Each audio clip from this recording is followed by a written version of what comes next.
This is the part of Vice Ganda. Let's show you. Tatarang kabayo!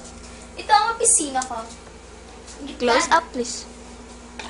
Ako ang nagmamayari nito. Kayo lalo kumainggit. At isa pa, wala akong pakialam kung mamatay kayo sa gutom. Una sa lahat, hindi ako inggitera. Kahit mahirap man kami, maganda ako. Talaga, huwag kang kakain mamaya ha. Kahit magutom man ako, maganda ako.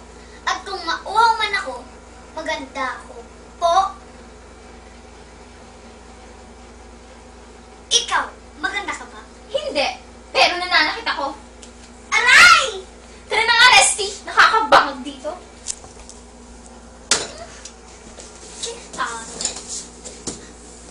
Teka. Sino ka ba, Neng? At napagsasalta mo ng ganyan yung boss namin? Kasi nga po, maganda ako.